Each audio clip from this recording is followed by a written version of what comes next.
सोचिए, एक ऐसी कंपनी के बारे में जो स्टार्टअप की दुनिया का हर रूल तोड़ती है।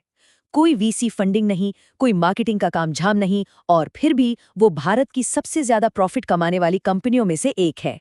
जी हाँ, ये कहानी है ज़ोहो की, एक असली एंटी यूनिकॉर्न की। जरा इस तस्वीर को देखिए।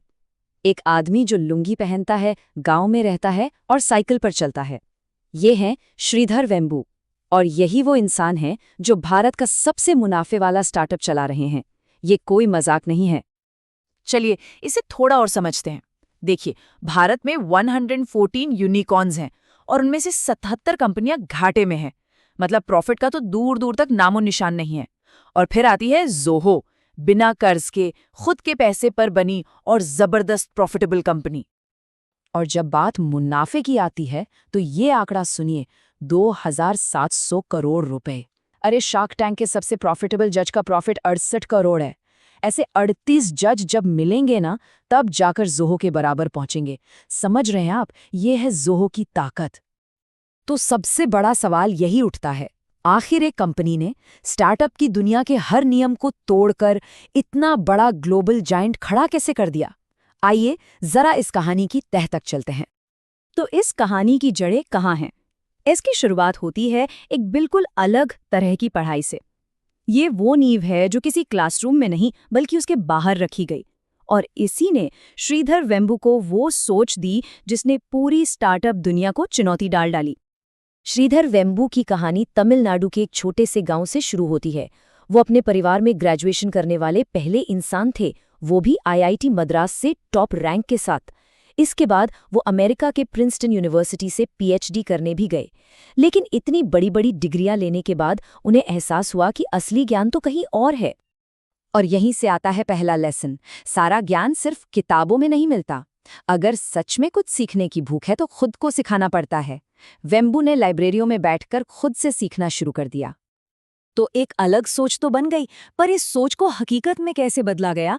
अब बात करते हैं उस अलग रास्ते की जिसे चुनकर ज़ोहो की नींव रखी गई। ये वो बड़े और मुश्किल फैसले थे जिन्होंने कंपनी की किस्मत हमेशा के लिए लिख दी।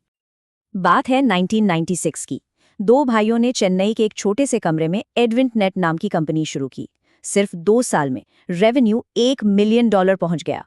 1999 में उन्हें कंपनी बेचने के लिए $25 मिलियन का ऑफर मिला, जिसे उन्होंने साफ मना कर दिया। और फिर आया साल 2000 और .com का बुलबुला फूट गया। रातों रात उनके 80% क्लाइंट्स गायब हो गए। सोचिए, रातों रात। कंपनी के लिए ये बहुत बहुत बड़ा संकट था।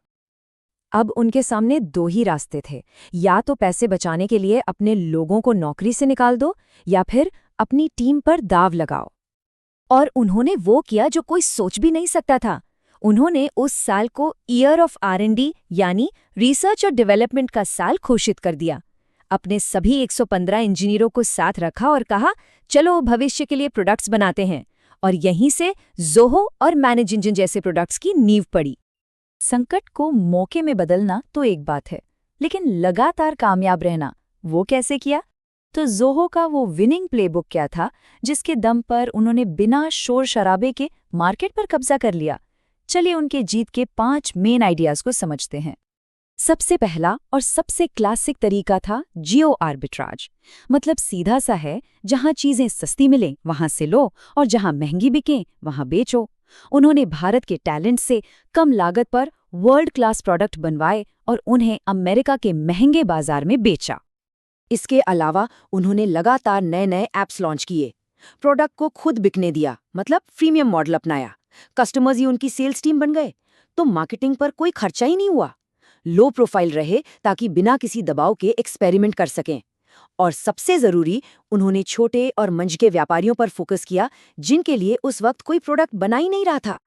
ज़ोहो का प्लेबुक सिर्फ बिजनेस स्ट्रैटेजी तक ही नहीं है। उनका असली सीक्रेट शायद उनके बिजनेस मॉडल में नहीं बल्कि उनके लोगों में है। अब बात करते हैं ज़ोहो के एक और सबसे अनोखे पहलू की, उनकी हायरिंग और कल्चर की सोच, जहां कागज के डिग्री से ज्यादा इंसान की काबिलियत को देखा जाता है। जरा इस आंकड़े को देखिए। ज़ोहो में काम करने वाले 15% इंजीनियर्स के पास कोई फॉर्मल डिग्री नहीं है। ये कोई छोटा नंबर नहीं है। ये दिखाता है कि वो कागज के टुकड़े से ज्यादा काम करने की काबिलियत को तवज्जो देते हैं। तो उन्होंने ये किया कैसे? उन्होंने बनाया ज़ोहो यूनिवर्सिटी मॉडल। देखिए ये कितना सिंपल और कमाल का है। वो सीधे 12वीं के बाद होनहार बच्चों को चुनते हैं, उन्हें 6 महीने की ज़बरदस्त ट्रेनिंग देते हैं, साथ में पैसे भी देते हैं, और ट्रेनिंग के बाद सीधे कंपनी में नौकरी। और इस कल्चर का नतीजा वो तो जबरदस्त है। जहां पूरी इंडस्ट्री में हर साल 18 से 20% लोग नौकरी छोड़ देते हैं, वहीं ज़ोहो में ये आंकड़ा सिर्फ 7% है। ये अपने आप में एक बहुत बड़ी कामयाबी है। तो हमने उनकी पढ़ाई, उनके फैसले, उनकी स्ट्रैटेजी सब देख लिया, लेकिन इन सब के पीछे की असली वजह क्या है? आखिर में बात करते हैं उस गहरी सोच और मकसद की जो इस पूरे ज़ोहो साम्राज्य की असली नींव है। क्योंकि ये सिर्फ एक बिजनेस की कहानी नहीं है, ये एक फिलॉसफी की कहानी है। वेम्बू एक फिलॉसफी में यकीन रखते हैं जिसे वो कहते हैं -5 ईयर माइंडसेट। इसका मतलब क्या है? मतलब ये कि मानकर चलो कि बिजनेस के पहले 5 साल तक कुछ नहीं मिलेगा। इसे फोकस तुरंत नतीजों पर नहीं, बल्कि एक मजबूत और टिकाऊ नींव बनाने पर जाता है। श्रीधर वेम्बू की एक बात ज़ोहो की पूरी कहानी बयां कर देती है। वो कहते हैं, इन्वेस्टर्स पर नहीं, अपने कस्टमर्स पर ध्यान दो। जब आपके पास कम पैसा होता है तो आप बेहतर फैसले लेते हैं। यही ज़ोहो की कामयाबी का असली मंत्र है। और उनका मिशन सिर्फ सॉफ्टवेयर बनाने तक नहीं रुका है। नहीं, अब वो गांवों में टेक्नोलॉजी हब बना रहे हैं, ताकि शहरों की तरफ जो लोग भाग रहे हैं उसे रोका जा सके और गांव के लोगों को गांव में ही रोजगार मिले। तो ज़ोहो की कहानी हमें एक बहुत ही ज़रूरी सवाल पर लाके छोड़ देती है।